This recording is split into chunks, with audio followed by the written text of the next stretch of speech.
पीले दांत वाली बहू। रंजना कभी ब्रश नहीं करती थी। उसे कितनी बार उसके माँ बाप ने डांटा, लेकिन उसका कोई असर उस पर होता ही नहीं था, जिस कारण से उसके दांत पीले पीले हो जाते हैं। शादी के बाद अरे बहू, वैसे तो तुझ में कोई कमी नहीं है, पर तेरे दांत इतने पीले कैसे हैं बेटा? कैसे मतलब? कोई सर्जरी थोड़ी ना कराइए। वो तो क्या नाम, मैं ब्रश नहीं करती थी तो पीले हो गए। अब क्या करूं? आप कहें तो लाल करवा लूं या फिर काले? यार ये क्या है, क्यों माँ से लड़ रही हो? लड़ रही हूँ? अरे मैं लड़ रही हूँ या ये बोल रही है कि दांत पीले हैं, पीले। अरे तपस्या थोड़ी ना की है इन्हें पीले करने के लिए। बकायदा ब्रश नहीं किया है 20 साल तक, तब जाकर। छी, कैसी बात कर रही हो? ये उस वक्त तो पीले नहीं थे जब हम लोग तुम्हें देखने आए थे। अरे तब साफ करवा लिया होगा डेंटिस्ट के पास जाकर। अब देखो कैसे पीले पीले लग रहे हैं। रंजना सास की तरफ गुस्से से देखती है। फिर शुरू हो गई पीले पीले पीले। अरे पीले तो तब भी थे जब मेरे हाथ का रसगुल्ला उड़ा उड़ा कर खा रही थी और बोल रही थी, लड़की नहीं गुणों का खजाना दे रहे भाई साहब आप।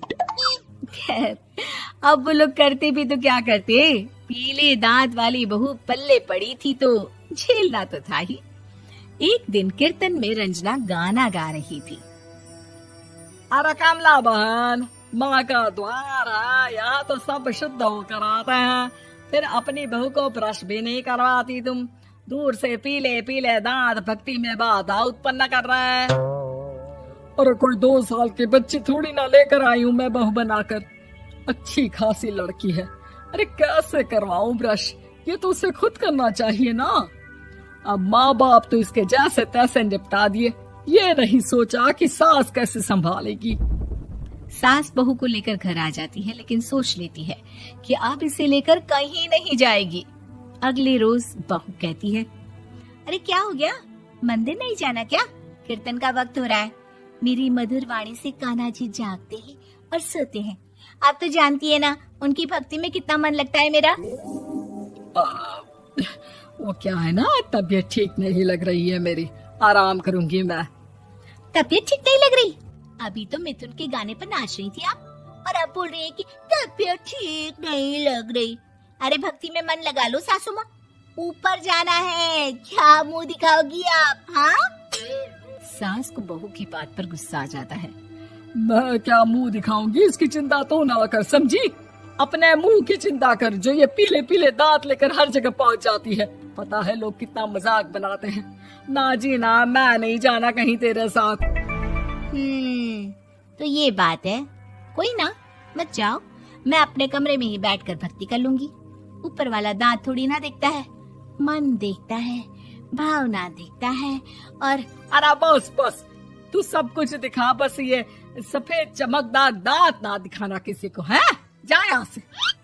बहू को सास की बात का कोई फर्क नहीं पड़ता, वो तो जैसी थी वैसी ही रह जाती है। सुबह नहाकर किचन में खाना बनाना, फिर खाना खाना, कीर्तन भजन करना और सो जाना। एक दिन, माँ जी मैं सहेली के घर जा रही हूँ, शाम को लेट आऊंगी। हाँ हाँ तो जाना, मैंने कौन सा तेरी आरती करनी है घर पर बैठकर। रंजना सहेली के घर जाती है, जहाँ वो पार्टी में जाने की तैयारी कर रही होती है। अरे शिखा, कहाँ जाने की तैयारी कर रही है? मैं गलत वक्त पर आ गई क्या? अरे नहीं यार, उल्टा सही वक्त पर आ गया। मैंने ये साड़ी और ज्वेलरी निकाली है यार, शाम को इनके ऑफिस की एक पार्टी में जाना है। बताना कैसा लग रहा है ये सब? नहीं यार, इस ड्रेस के साथ तो वो वाली ज्वेलरी अच्छी लगेगी। हाँ हाँ सही बोल रही है, मैंने ध्यान ही नहीं दिया। वैसे तो हमेशा से मस्त फैशन सेंस रखती है। तो बड़ा जाती होगी ना पति के साथ पार्टी में। रंजना कुछ नहीं बोलती, बस सोचती है कि यार काश ये बात सही हो जाती, पर मैं क्यों नहीं जाती पार्टी में? क्या इन लोगों की कोई पार्टी होती नहीं होगी? रंजना घर आती है और रात में पति से सवाल करती है, एक बात बताइए, आप मुझे किसी पार्टी में क्यों नहीं ले जाते? क्या आपकी यहाँ ऑफिस में पार्टी नहीं होती? पति बेचारा क्या कहता कि दांत पीले हैं तुम्हारे इसलिए। अरे कोई पार्टी होती नहीं हम लोगों के ऑफिस में, तो कहाँ से लेकर जाऊं? और मार्केट, मॉल, कहीं वीकेंड घूमना, कहीं तो। अरे यार, सारे हफ्ते में एक छुट्टी मिलती है, तो सोचता हूँ कि आराम ही कर लूं। क्यों? रंजना मन मार के रह जाती है। पहले कभी सास के साथ मंदिर जाया करती थी, लेकिन वो भी सास ने ले जाना बंद कर दिया। घर बैठी बैठी रंजना बोर हो जाती है। तभी उसे आइडिया आता है और वो मायके जाने का सोचती है। सासू माँ, 2 दिनों के लिए मम्मी के घर जा रही हूँ। अच्छा अच्छा, ठीक है, आराम से जा। और हाँ, माँ से कुछ अच्छी आदत सीख कर आना कि कैसे शरीर के हर भाग की तरह दांतों की सफाई भी जरूरी होती है, समझी? शुरू हो गई ना आप। वो लोग आपकी तरह नहीं है कि छोटी छोटी बात का बतंगड़ बना दे। उन लोगों के लिए मैं मायने रखती हूँ, ना कि मेरे पीले पीले दांत। रंजना माँ को बिना बताए उन लोगों को सरप्राइज देती है, लेकिन जैसे ही वो दरवाजे पर पहुंचती है, अंदर देखती है कि घर वाले कहीं जा रहे होते हैं।